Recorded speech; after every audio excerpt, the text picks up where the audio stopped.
Assalamualaikum warahmatullahi wabarakatuh. Alhamdulillahirabbil alamin wa syukru alaih. Anak-anakku sekalian, sekarang kita masuk ke materi pembelajaran yang kedua, yaitu tentang Al-Quran hadis. Baik, anak-anakku sekalian yang masih belum menyiapkan bukunya, mari sekarang kita siapkan buku pelajaran Al-Quran hadis. Mari. Oke. Bagi yang sudah membuka atau menyiapkan buku Al-Quran hadis, mari sama-sama kita buka bab 2 tentang hukum bacaan mad tabi'i dan mad far'i. Oke. Hukum bacaan mad tabi'i dan juga mad far'i. Baik anak-anakku sekalian, Al-Quran adalah kitab suci umat Islam yang diturunkan sebagai pedoman hidup bagi kehidupan manusia. Di dalamnya, perlu anak-anakku sekalian ini ketahui, terkandung berbagai macam aturan yang mengatur berbagai aspek kehidupan kita. Nah, umat Islam itu wajib berpegang teguh kepada Al-Quran. Nah, untuk memahami kandungan Al-Quran dibutuhkan kesungguhan dalam apa? Dalam mempelajarinya. Salah satu cara memahami ayat Al-Quran adalah bagaimana cara kita membenarkan bacaannya. Jadi memahami cara membacanya. Nah, dalam Al-Quran dibutuhkan ilmu yang mengatur tentang tata cara membaca Al-Quran. Mungkin kalian juga sudah tahu dengan ilmu tajwid. Nah, ilmu tajwid itu adalah ilmu yang mempelajari bagaimana tata cara membaca Al-Quran. Ilmu ini berisi bagaimana cara kita membaca Al-Quran itu dengan baik dan benar. Jadi ketika kita membaca Al-Quran, kita harus bisa menguasai ilmu tajwid. Karena Al-Quran, cara membaca Al-Quran itu berbeda caranya dengan membaca buku koran atau majalah. Seperti yang Bapak sampaikan dalam pembelajaran BTQ, bahwa kita harus mempunyai adab dalam membaca Al-Quran. Nah, adabnya ini yaitu kita harus menguasai tentang ilmu tajwid. Bapak ulangi, ilmu tajwid itu adalah ilmu bagaimana cara kita membaca, cara membaca kita yang baik dan benar ketika membaca Al-Quran. Nah, salah satu materi ilmu tajwid pada kesempatan yang berbahagia ini akan dijelaskan hukum bacaan mad. Mari kita buka bukunya halaman 16. Hukum bacaan mad. Baik. Hukum mad menurut bahasa artinya memanjangkan atau melebihkan. Jadi setiap kata yang artinya memanjangkan atau melebihkan disebut mad. Menurut istilah, mad diartikan sebagai tanda bunyi panjang dalam bahasa Arab.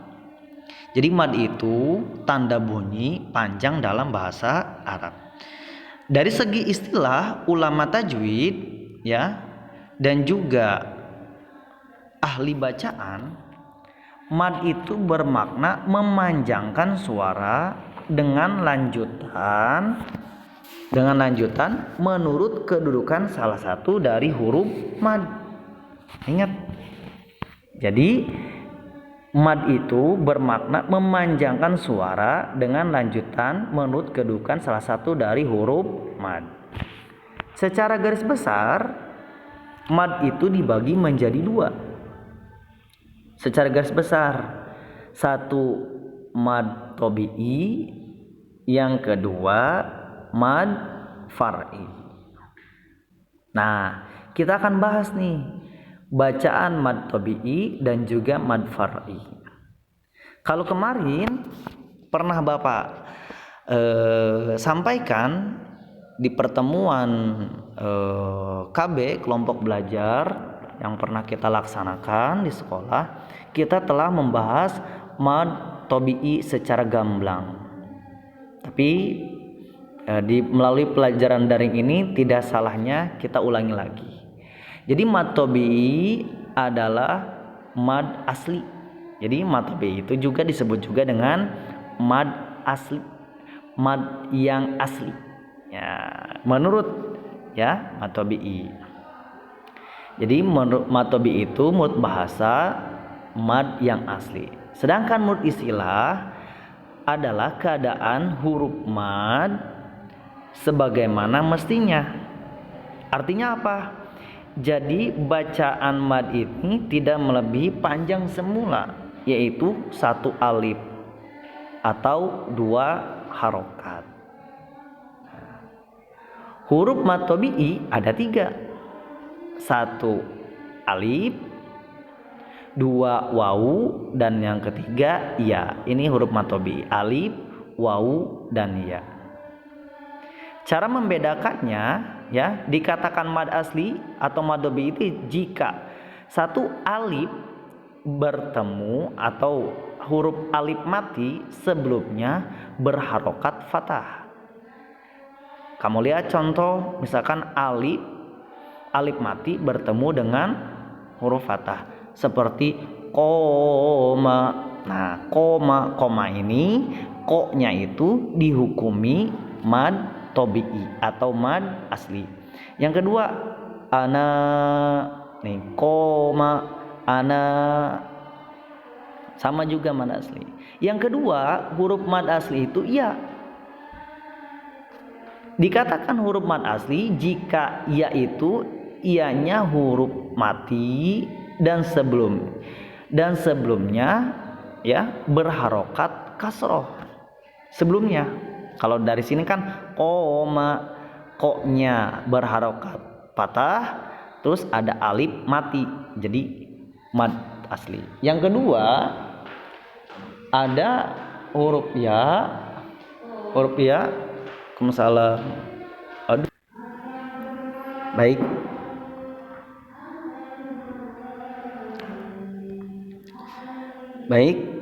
Untuk mad tabi'i dibagi menjadi dua, yaitu mad asli zahiri dan juga mad asli muqaddar.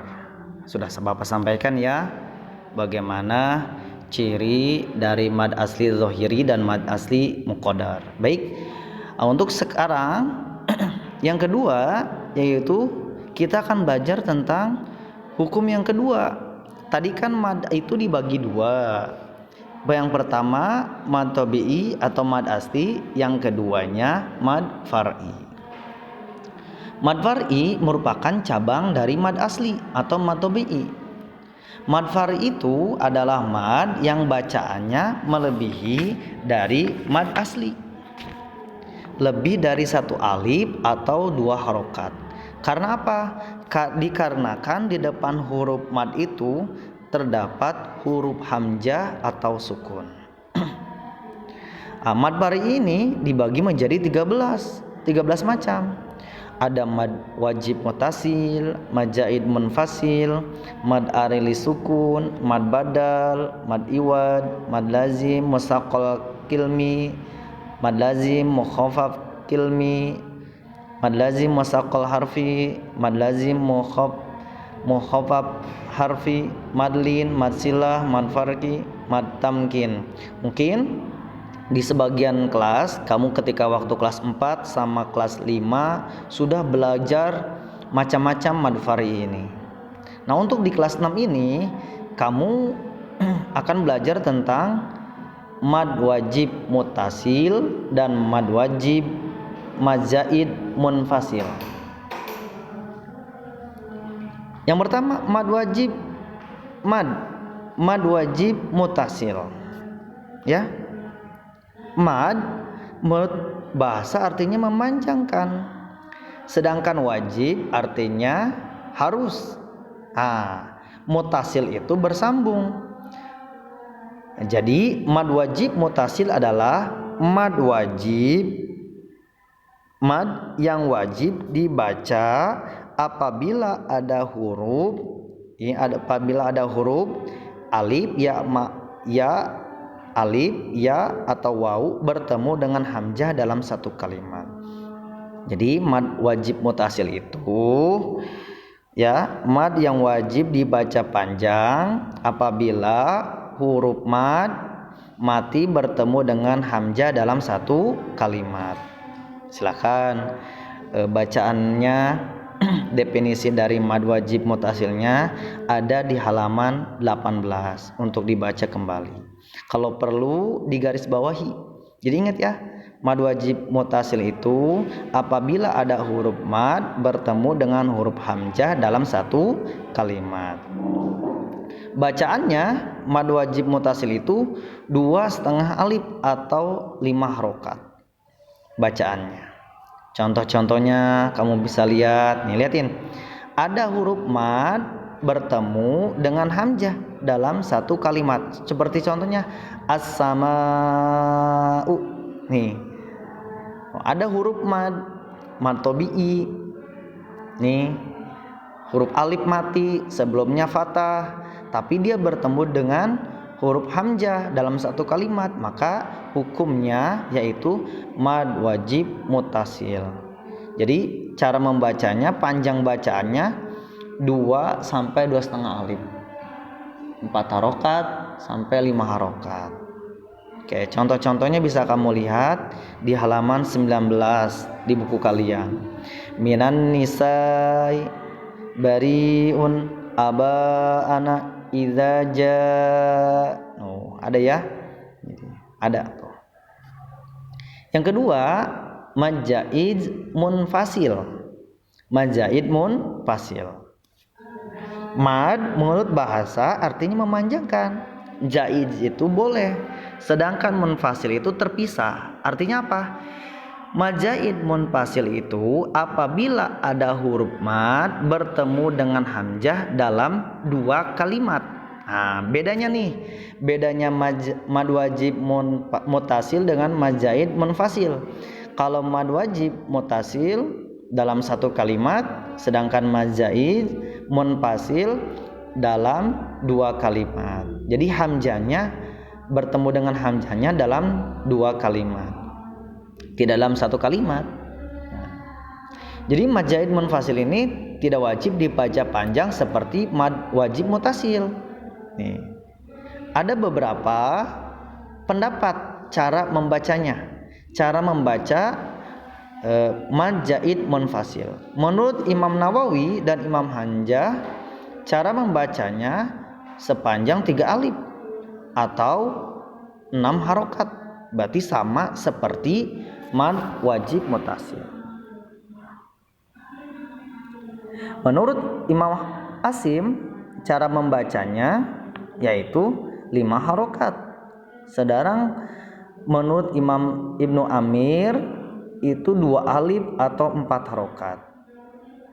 Dan menurut Imam Qalun dan Imam Ruri panjangnya 1 alif setengah atau 3 harokat. Menurut Ibnu Katsir cara membacanya 1 alif atau 2 harokat. Jadi sama seperti mad tabi'i. Tapi ingat, menurut kaul yang afdol, bacaan mad zaid munfasil itu bacaannya tidak melebihi dari mad wajib mutasil. Ya. Jadi panjangnya bisa sampai 2 alif. Ya, 2 alif atau 4 harokat. Baik, kita lihat contoh-contohnya dari bacaan mad jaiz munfasil. Di sini lihatin. Contohnya ada ya ayyuhalladzina amanu, ya ayyuhal. Lihatin. Di sini ada ya ayyuhal.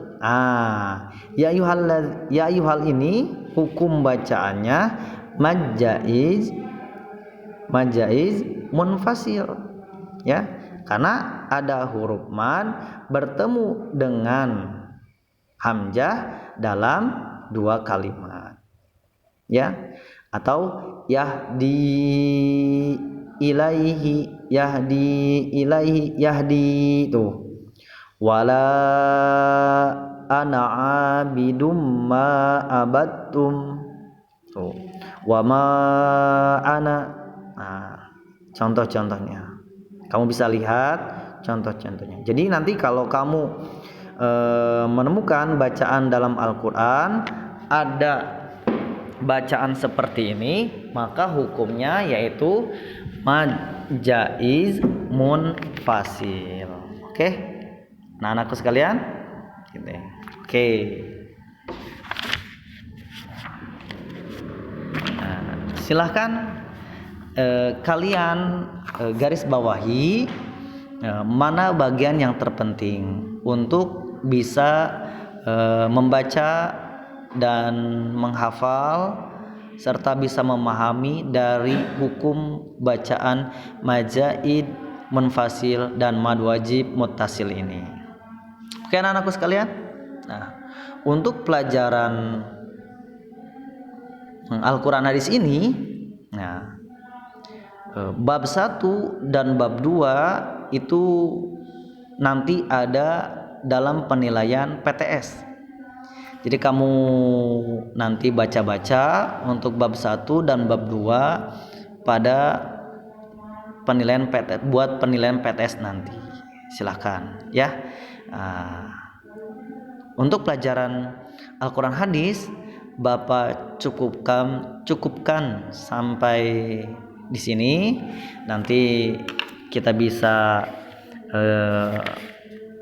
perbanyak lagi pembacaannya. Mudah-mudahan nanti kita bisa bertemu di lain kesempatan untuk membahas tentang mad tobi ini secara praktek membaca Al-Qur'an. Nanti mana yang disebut mad tabi'i, mana yang disebut mad jaid munfasil, mana yang disebut dengan mad wajib mutasil. Baik, terima kasih untuk pelajaran hari ini. Mohon maaf apabila ada kekurangan, kurang lebihnya terima kasih. Tetap jaga kesehatan. Jangan lupa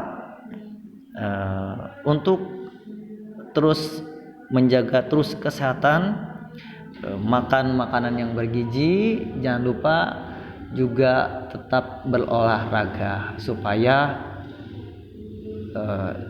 badan kita tetap segar. Terima kasih. Wassalamualaikum warahmatullahi wabarakatuh.